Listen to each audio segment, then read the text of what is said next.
जय श्री कृष्णा। राधे राधे। आज सुनेंगे तुलसी माता की पौराणिक कथा। एक बार शिव ने अपने तेज को समुद्र में फेंक दिया था। उससे एक महातेजस्वी बालक ने जन्म लिया। यह बालक आगे चलकर जालंधर के नाम से पराक्रमी दैत्य राजा बना। इसकी राजधानी का नाम जालंधर नगरी था। दैत्यराज कामनेमी की कन्या वृंदा का विवाह जालंधर से हुआ। जालंधर महाराक्षस था। अपनी सत्ता के मद में चूर उसने माता लक्ष्मी को पाने की कामना से युद्ध किया, परंतु समुद्र से ही उत्पन्न होने के कारण माता लक्ष्मी ने उसे अपने भाई के रूप में स्वीकार किया। वहां से पराजित होकर वह देवी पार्वती को पाने की लालसा से कैलाश पर्वत पर गया।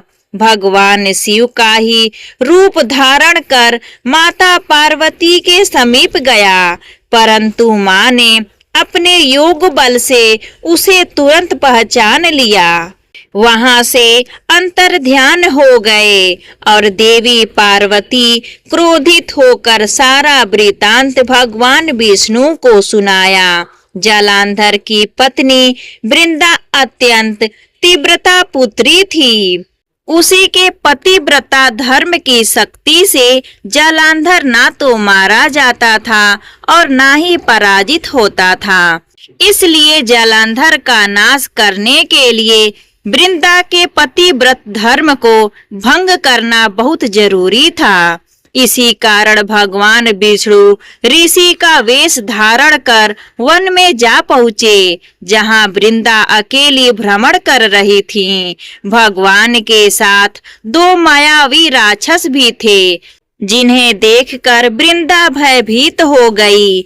ऋषि ने वृंदा के सामने पल भर में ही दोनों को भस्म कर दिया।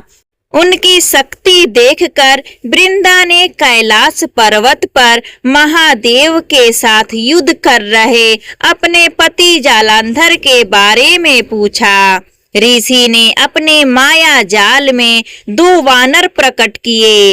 एक वानर के हाथ में जालंधर का सिर है तथा दूसरी हाथ में जालंधर का धड़ था। अपने पति की यह दशा देखकर वृंदावन मूर्छित होकर गिर पड़ी।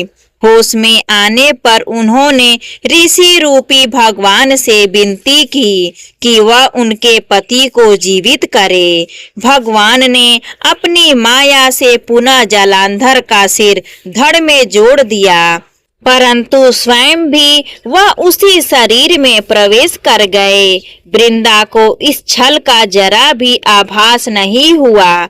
जालंधर बने भगवान के साथ वृंदा पतिव्रता का व्यवहार करने लगी, जिससे उसका सती व्रत भंग हो गया। ऐसा होते ही वृंदा का पति जालंधर युद्ध में हार गया।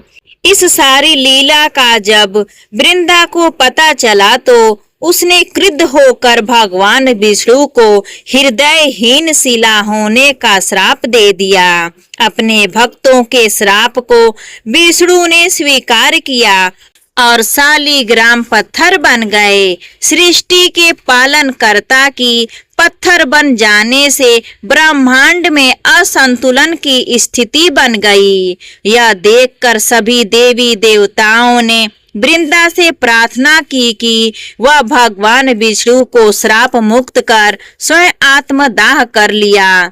जहाँ वृंदा भस्म हुई वहाँ तुलसी का पौधा होगा।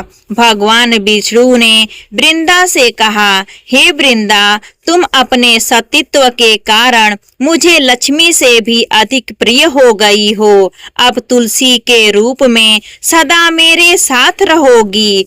तब से हर साल कार्तिक महीने के देवउठनी एकादशी का दिन तुलसी विवाह के रूप में मनाया जाता है। जो मनुष्य भी मेरे शालिग्राम रूप के साथ तुलसी का विवाह करेगा, उसे इस लोक और परलोक में विपुल यश प्राप्त होगा।